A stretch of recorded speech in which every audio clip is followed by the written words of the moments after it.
All right, what's up, YouTube? My name's Judah, and I'm here with University Pro Wash in Columbus, Ohio. I just wanted to give you guys a quick equipment overview of what we use to do dealership lot maintenance here. So, we have on the back our two hoses.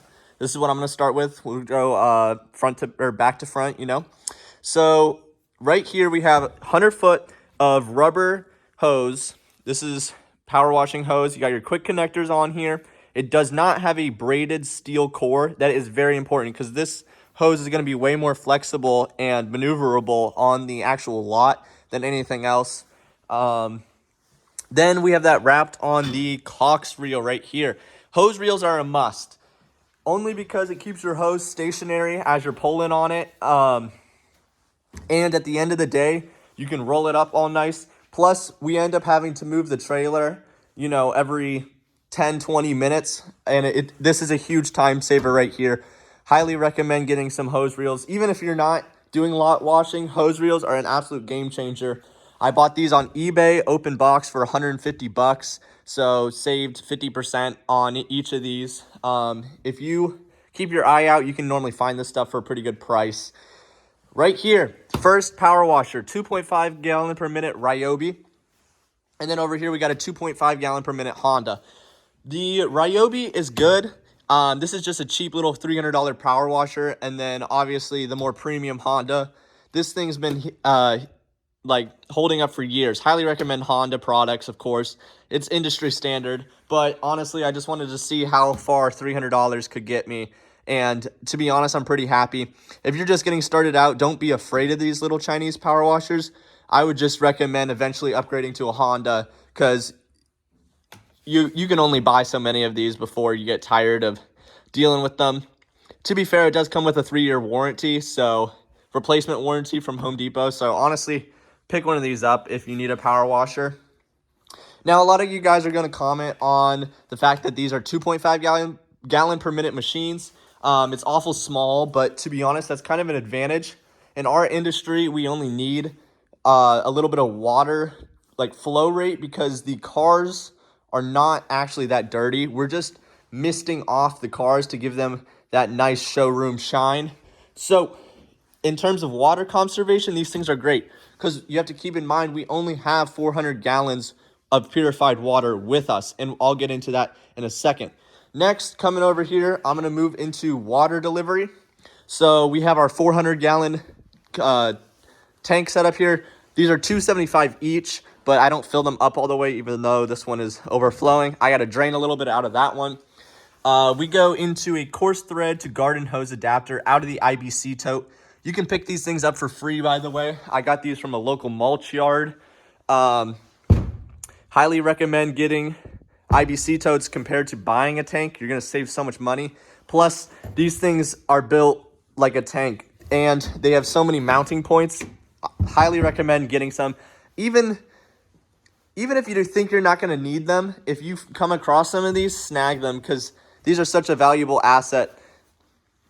Back to the water delivery. Like I said, coarse thread to garden hose, and then back here, the garden hose converts into a 1/2-inch pipe or tube, and then that is going into our pressure-controlled diaphragm pump. Diaphragm pump, this will shut on and off according to the water demand of these two power washers. Obviously, there's a little splitter there that splits into these little 5-foot Flexzilla hoses. Then over here, we have obviously the trailer, tandem axle trailer, hauls up to 6,000 pounds, I think it is. I do have electric brakes on here. I would not recommend hauling water without electric brakes. It is a whole different experience just because it sloshes around and you can feel every little thing. So definitely going to want to get a tandem axle trailer. If you're only hauling one of these, yeah, you can get away with a single axle with no brakes. But as soon as you have more than 220 gallons, 225 gallons, I would definitely get tandem axle with brakes. Especially if you're using a smaller pickup like me. I haul this with a Honda Ridgeline, believe it or not. Probably not the safest thing, but get her done, right? All right, on to water purification. So this is the money makers right here. This is our competitive advantage, if we had any competitors, because to be honest, this is kind of a pretty niche industry. I don't know if there's anybody else in Ohio that does it, but if you guys are thinking about doing this or are doing this, you need to get a reverse osmosis setup. This is one that I've kind of developed. I say developed, but this is all off the shelf componentry here. I ordered all this stuff on Amazon, and a system like this will run you about $900. All right, let's get into it. So, city water is coming in here, going through a 5-micron pre-filter. This is going to protect your membranes. Then splits off to the T. Then it's going to go back into each of the feed sides of these. And then I don't know if you guys are familiar with reverse osmosis, but basically there's an inner core in here, which is called the membrane.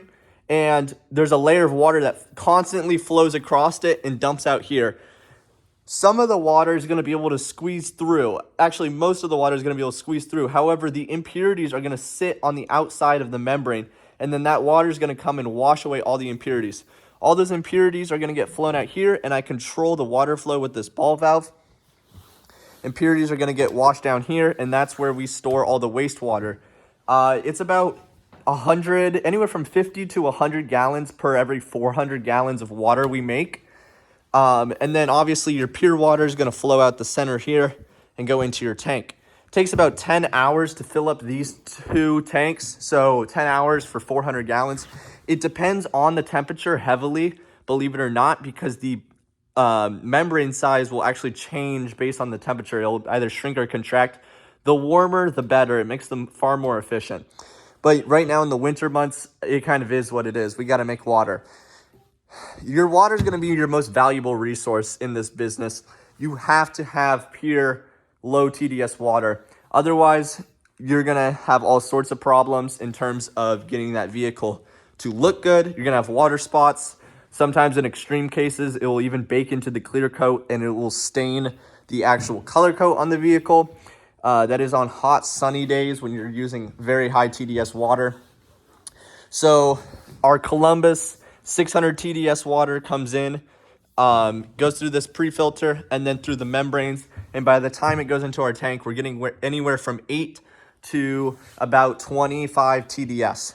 I would say if you're anywhere from 0 to 30 TDS, you're in the green in terms of good results. Obviously, the lower the TDS, the lower the spots will be. But at 30, they're pretty much unrecognizable. Also, a lot of you guys are going to wonder about DI resin. DI resin is definitely the cheaper way to get started. But when you're actually doing this in the scale I am, it is completely unfeasible.